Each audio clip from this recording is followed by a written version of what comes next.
Am I audible now?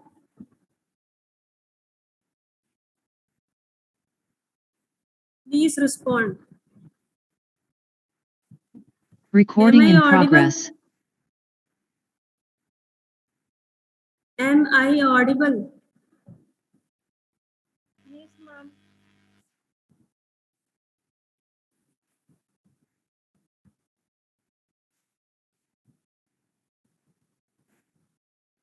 Am I audible? Yes, ma'am.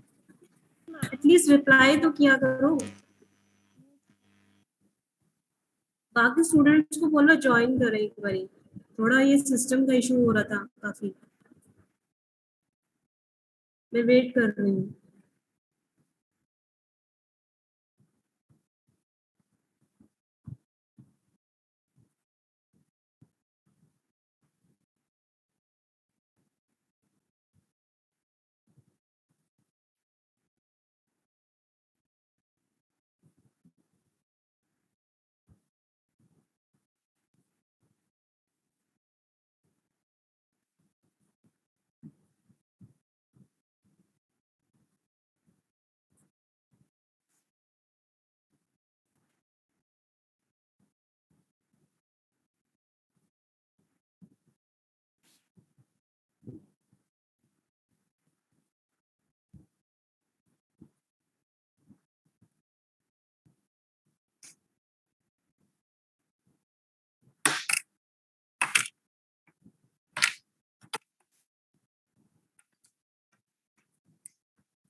बाकी students आ रहे हैं.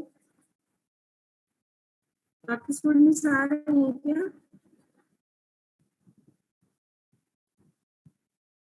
Pankaj.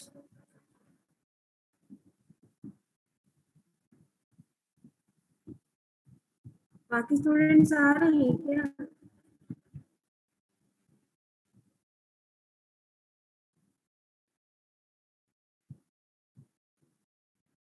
Hello.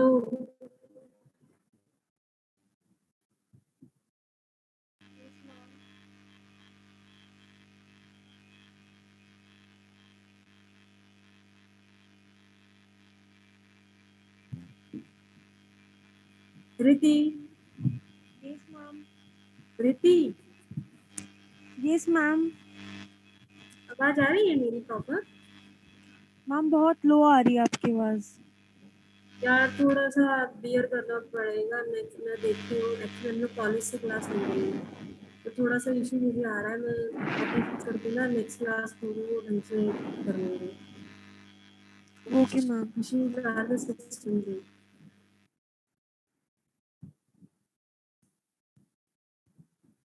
तो वही स्टूडेंट्स को बोल दो ज्वाइन करने के लिए. Ma'am I message in the group. Okay, I'm waiting.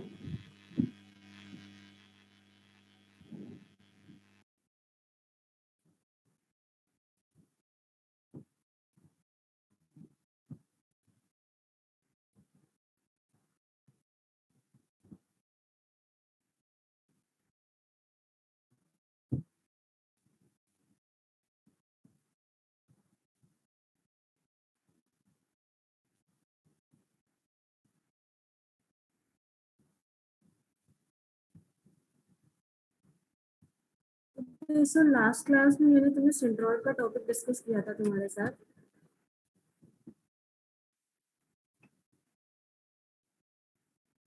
तो उसमें मैंने तुम्हें बेसिक कंसेप्ट बताए थे. लाइक अगर लाइन के रिस्पेक्ट में अगर वो बोलते हैं कि सेंट्रॉइड फाइंड आउट करना है किसी पर्टिकुलर ज्योमेट्री का या फिर रिस्पेक्ट में बोलते हैं, तो मैंने तुम्हें फॉर्मूला क्या बताए थे?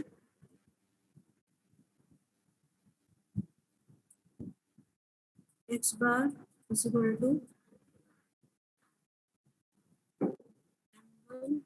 अगर मास के रिस्पेक्ट में x2 plus m2 x2 upon m1 plus m2. Similarly, for y coordinate, we will use y1, not y2.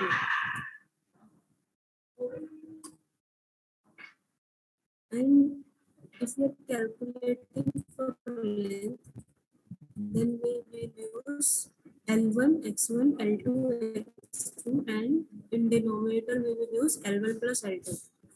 And in respect of area, we will write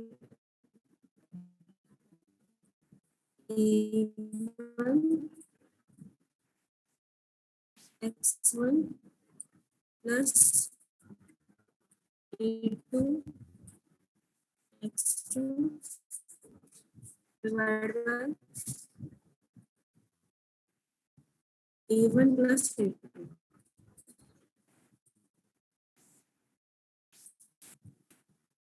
ये तब है जब अगर दो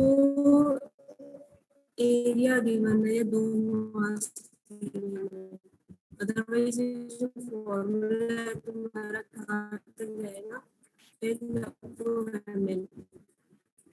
mn xn नीचे सिमिलरली यहाँ पे क्या आ जाएगा xn plus xn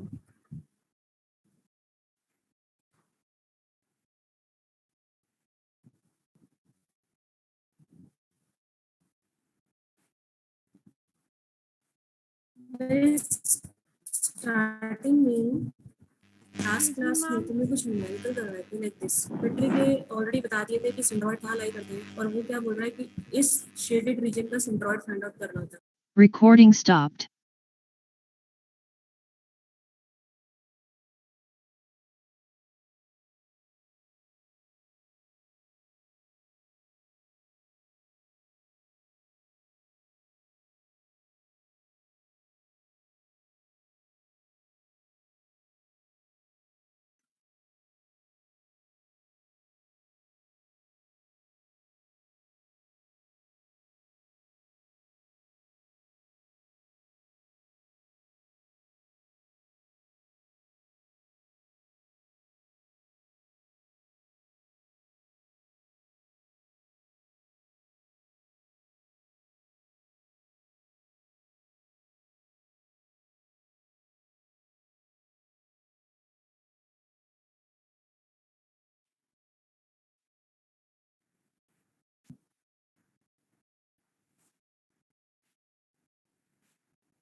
Recording in progress.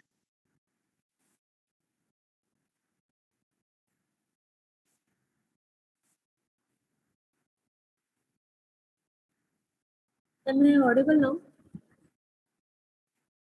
Just say yes or no. I will not ask any other thing.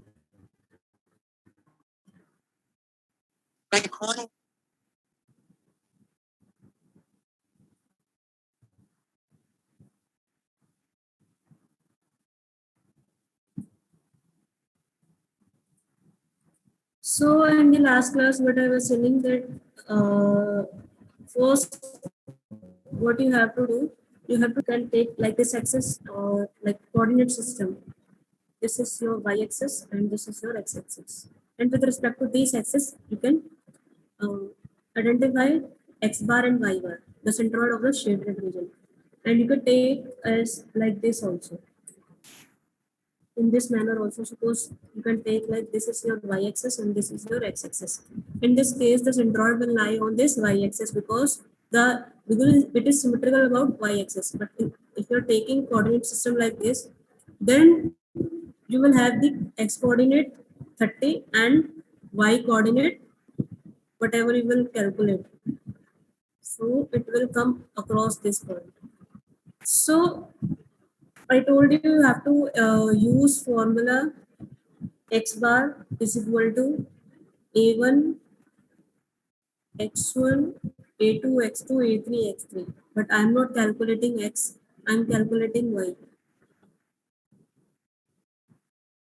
So you will use a1 y1 a2 y2 a3 y3 and suppose if I'm taking this triangle and this triangle, whole triangle, and this become a rectangle, sorry, square, rectangle. So in this rectangle the area will come this 30 into 26 and coordinate of this centroid. So A1 minus is second, third and fourth, and you will get the y coordinate. I will not do the calculation again.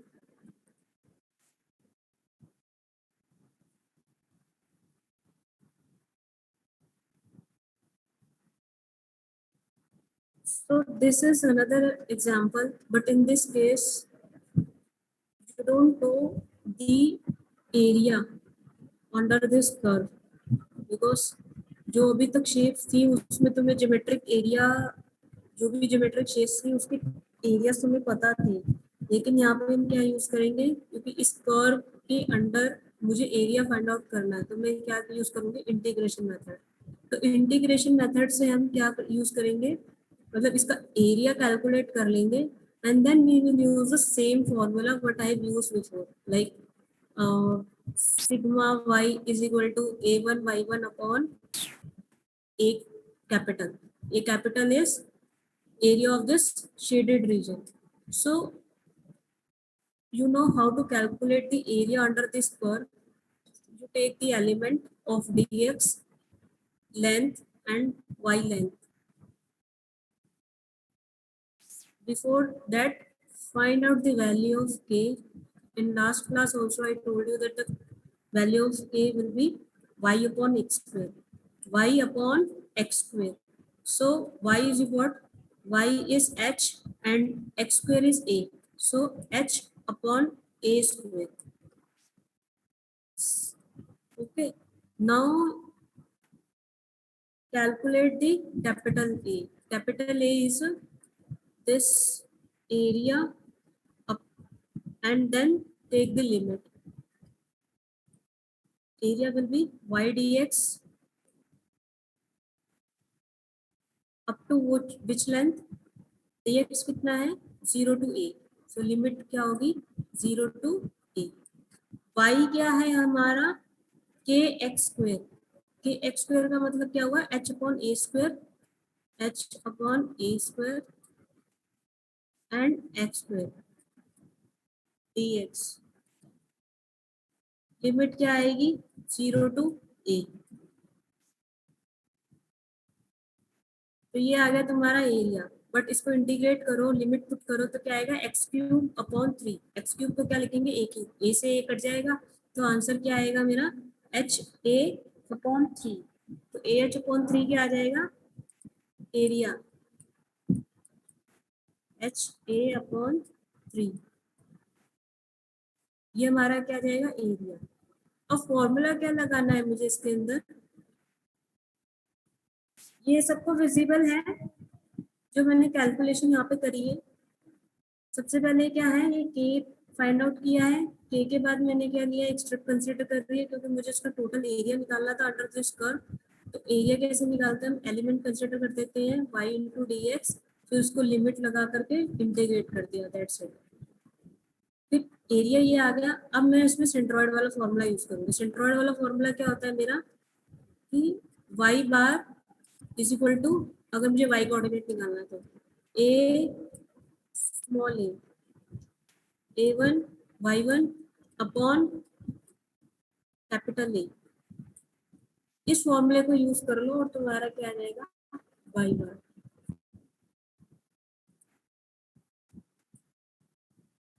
This ये निकाल लिया ah/3. उसके बाद इसने क्या किया, ah/3 into x. ये क्या है, एरिया मल्टीप्लाई सेंट्रॉइड कोऑर्डिनेट. इसको किससे मल्टीप्लाई किया है, एरिया एंड ये रहा एरिया इंटू एक्स कोऑर्डिनेट, जो मैंने बोला a into x upon capital A. इसको यूज कर लिया, इसका इंटीग्रेशन कर लिया हमने. देन ये क्या आ गया, एच ए स्क्वायर अपॉन 4. ठीक है, यहाँ से मेरे पास आ गया एक्स कोऑर्डिनेट. सिमिलरली हम क्या निकाल लेंगे, y कोऑर्डिनेट, और हम उसको कैसे इंटीग्रेट करेंगे, सेंट्रॉइड। ये तो y एक्सिस के कोऑर्डिनेट निकले हैं, x एक्सिस कोऑर्डिनेट कैसे निकलेंगे, वही वाला फॉर्मूला लगाएंगे, a into y upon capital A. Capital A already मेरा निकला हुआ है ah/3 वाई बार, और यहाँ पर क्या आ जाएगा मेरा, अगेन एरिया मल्टीप्लाई जो कि यहाँ पर y आएगा। अब यहाँ पे जो y अपॉन 2 लिया हुआ है, इसमें y अपॉन 2 क्यों लिया हुआ है, क्यों, क्योंकि इसके जो डिस्टेंस है, इसका जो सेंट्रॉइड होगा, सेंट्रॉइड कहाँ लाई करेगा स्ट्रिप का, यहाँ पे कहीं लाई करेगा ना। तो ये डिस्टेंस कितना है यहाँ से यहाँ तक, y अपॉन 2, y अपॉन 2, इसलिए उसने क्या यूज किया हुआ है, area into y upon 2, A y upon 2 divide by total area. ये मुझे क्या दे देगा, कोऑर्डिनेट दे देगा, यानी x बार।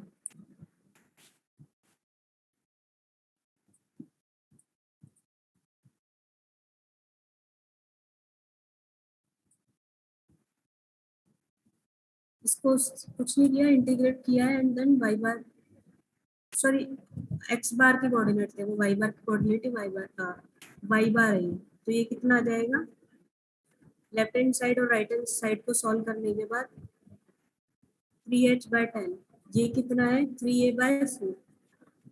तो इस तरह से हम क्या कर सकते हैं, किसी भी ज्योमेट्री जिसका हमें एरिया नहीं पता, उसको हम एप्लीकेशन ऑफ इंटीग्रेशन का कंसेप्ट यूज करके हम उसका सेंट्रॉइड फाइंड आउट कर सकते हैं।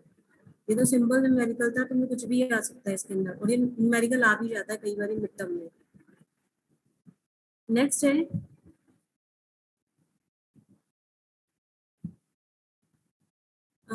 ये एक थ्योरम है।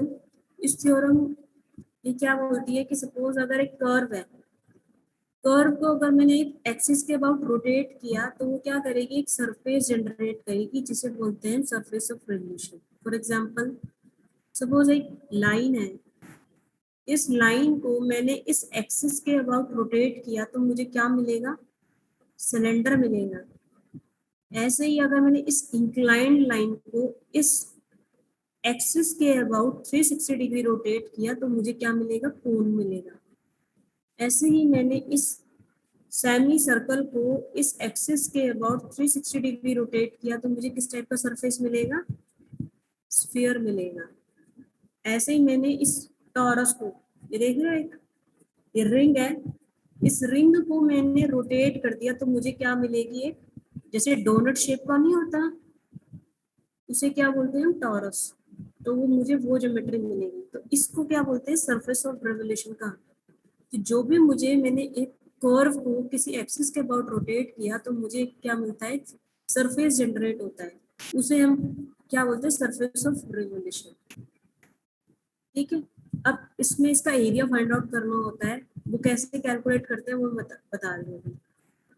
ये एग्जांपल क्लियर है कि मतलब एक एक्सिस को रोटेट किया, मतलब एक्सिस को नहीं, मतलब एक कर्व को रोटेट किया कोई भी टाइप की, चाहे वो प्लेन हो, इंक्लाइंड हो, सेमी सर्कल है, यहाँ पे सर्कल है, इसको रोटेट करने पे मुझे डिफरेंट डिफरेंट सरफेसेस मिल रहे हैं। सिमिलरली अगर मान लो ये सॉलिड है, सपोज मैंने एक सॉलिड सिलेंडर का रेक्टेंगल है, सपोज सेक्शन कट कर देंगे मिड प्लेन से, उसको अगर मैंने 360 डिग्री रोटेट किया तो मुझे क्या मिलेगा, सॉलिड सिलेंडर यानी वॉल्यूम मिलेगी। ऐसे ही मैंने एक सॉलिड कोन को 360 डिग्री रोटेट किया तो मुझे क्या मिलेगी, वॉल्यूम, इस शेप में कोन की। ऐसे ही सॉलिड स्फीयर को करेंगे तो मुझे सॉलिड स्फीयर वॉल्यूम, तो उसे क्या बोलते हैं, when a plane area is rotated about a fixed axis it generates a body called the body of revolution। ऊपर क्या था, surface of revolution, उसमें मुझे chord surface मिल रहा था, यहाँ पे मुझे क्या मिल रही है, वॉल्यूम मिल रही है।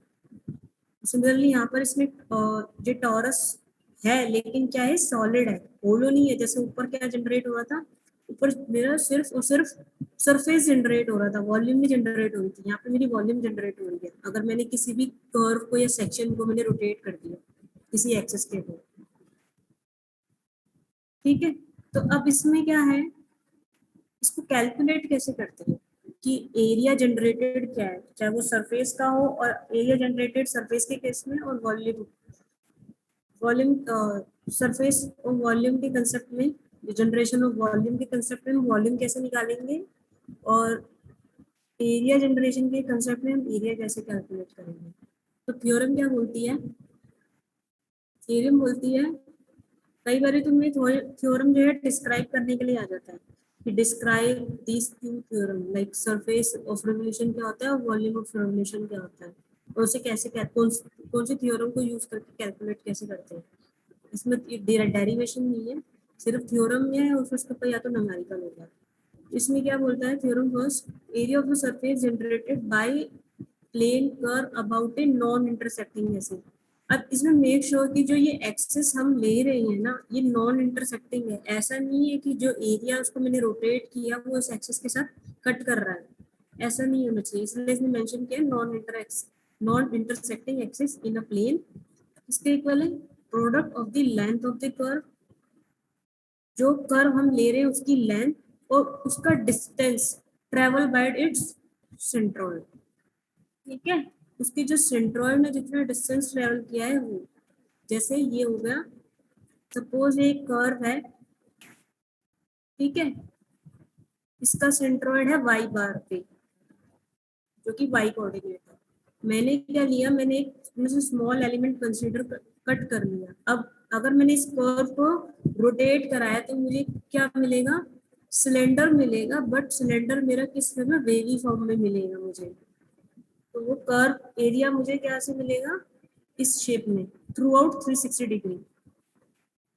अब मैंने क्या किया, इसको एक एलिमेंट कट कर लिया dl लेंथ का, जिसका सेंट्रॉइड कहाँ लाई कर रहा है, वाई आई पर। तो उसने क्या बोला, एरिया जनरेटेड क्या है, लेंथ ऑफ द कर्व। अब इस कर्व की लेंथ क्या होगी, 2 पाई वाई। अब ये कोई पूछेगा मैं 2 पाई वाई कैसे आ रहा है, सरकमफ्रेंस क्या होती है 2 पाई आर। तो ये कितने डिस्टेंस पे, ये मान लो ये वाई आई है, तो ये आर की तरह मैं कंसिडर कर सकती हूँ। तो ये 2 pi r multiply d l. D l क्या है, डिस्टेंस ट्रेवल, तो वो कितना है डी एल। तो इसको इंटीग्रेट कर दो, ये टोटल के लिए आ जाएगा सरफेस एरिया।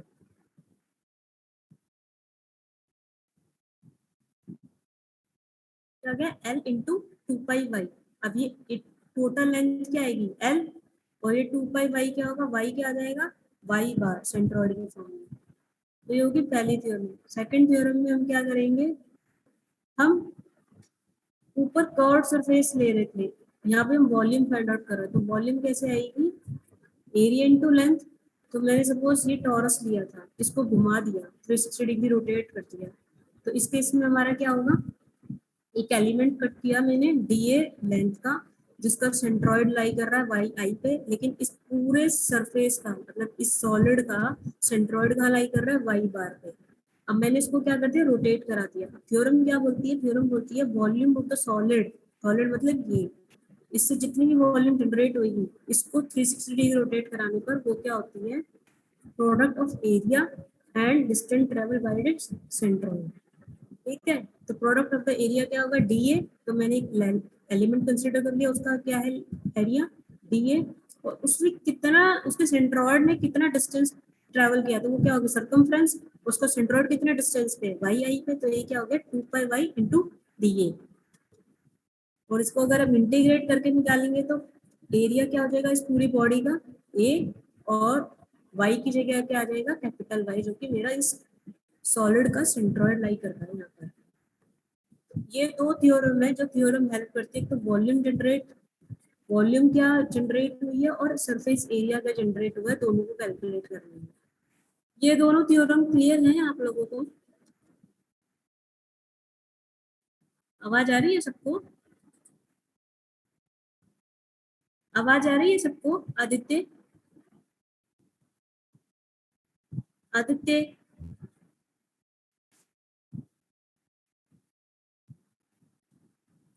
ओके ठीक है।